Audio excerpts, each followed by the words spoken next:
Nah, lalu untuk sel volta ini kurang lebih kebalikannya dari sel elektrolisis. Jadi kalau bedanya sama sel elektrolisis, tadi sel elektrolisis kan satu wadah ya.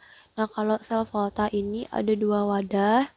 Jadi yang di anoda ini ada larutannya sendiri, terus di katoda ini juga ada larutannya sendiri, terus ada batang elektrodanya.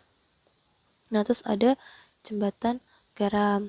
Kebalikannya sama sel elektrolisis, kalau sel elektrolisis kan dia butuh arus listrik biar reaksi kimia berlangsung. Nah, tapi kalau sel volta ini dari reaksi kimia akibat pergerakan elektronnya itu bisa menghasilkan listrik. Jadi reaksi redoks yang terjadi pada sel volta ini reaksi spontan, karena kalau reaksi redoksnya spontan berarti reaksi redoks terjadi dan terjadi adanya pergerakan elektron. Nah, di anoda ini dia mengalami oksidasi, lalu di katoda ini mengalami reduksi. Jadi, gimana cara kerja sel volta? Jadi, anoda itu tercelup pada larutan si logamnya. Misal ini kan anoda M pada larutan Ma. Nah, kalau di gambar ini anoda Zn ini tercelup pada larutan ZnSO4.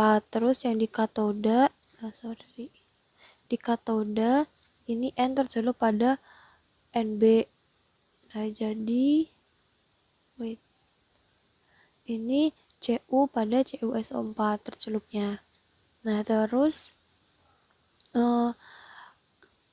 anoda teroksidasi ini semakin tipis karena dia berubah jadi ion yang larut pada elektrolitnya, karena kan sama-sama ada logam M-nya ya, jadi dia larut ke anoda. Jadi ini menyebabkan anoda kelebihan ion positif di sini. Ini reaksinya. Nah, terus elektron yang dilepas bergerak ke katoda melalui kawat penghantar. Nah, jadi karena dia melepas elektron, tadi kan pergerakan elektron menyebabkan listrik. Jadi, elektron inilah yang menyebabkan terjadinya arus listrik dan diukur pada ampere. Jadi dialiri lewat ampermeter kan, jadi dilewati lewat kawat penghantar.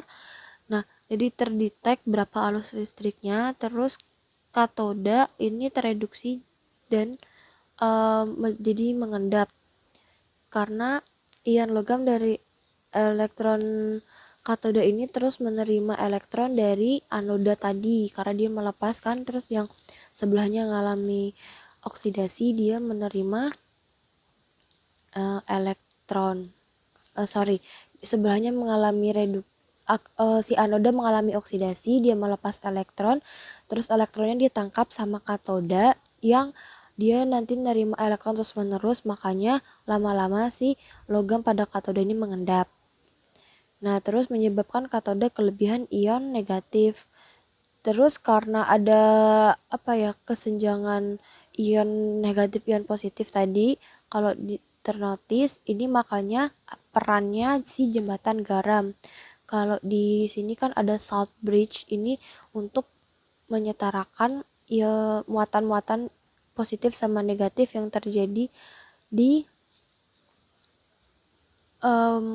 di anoda katoda ini. Nah, jadi kelebihan ion positif pada anoda dan ion negatif pada katoda ini terjadi ketidakseimbangan muatan. Jadi lama-lama reaksi berhenti. Nah, cuma itu dinetralkan bisa dengan jembatan garam. Terus ini yang mungkin familiar, ini diagram sel volta. Diagram sel volta ini adalah notasi singkat yang menggambarkan terjadinya reaksi pada sel volta. Nah, diagram sel volta ini dengan elektroda padat. Notasinya kayak gini. Jadi ini yang mengalami oksidasi. Kalau dilihat dia kan dari 0 ke plus X ya beloknya dia naik. Terus ini dari plus Y ke 0 dia reduksi, dia minus.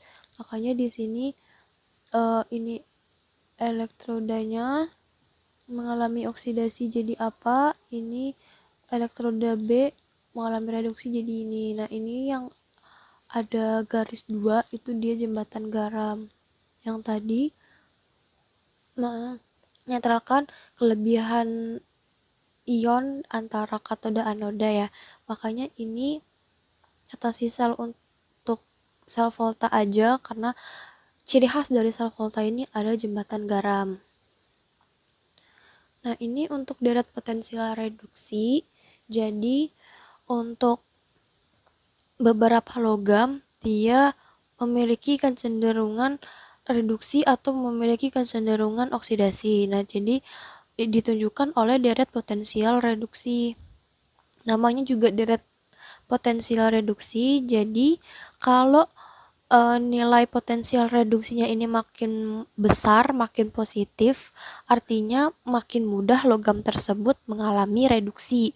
Makanya di sini semakin ke kanan dia energi potensial reduksinya makin positif, kationnya merupakan oksidator kuat, artinya dia mengalami reduksi.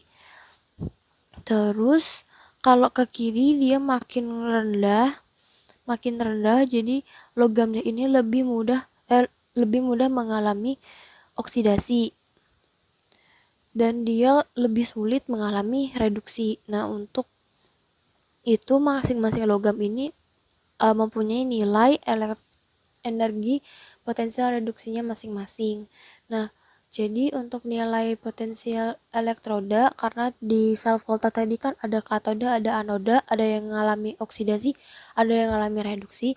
Jadi energi potensial sel untuk sel volta itu energi yang mengalami reduksi, energi elektroda yang mengalami reduksi, dan energi elektroda yang mengalami oksidasi. Jadi nanti diperoleh energi potensial sel. Nah, energi potensial sel ini sendiri nunjukin apa? Jadi dari rumus ini jadi diperoleh energi potensial sel menunjukkan tegangan yang dihasilkan. Nah, kalau dia nilai potensial selnya positif, maka dia reaksinya spontan.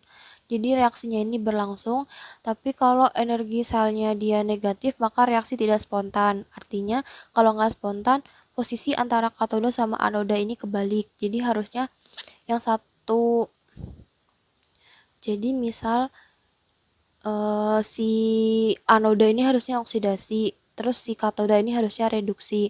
Kalau reaksi yang nggak spontan, ini yang di anoda ini potensial reduksinya lebih gede, jadi dia malah mengalami reduksi dan katoda mengalami oksidasi. Ini kan kebalik, makanya reaksinya nggak spontan kayak gitu. Ditandai dengan energi potensial sel yang bernilai minus atau bahkan sama dengan 0.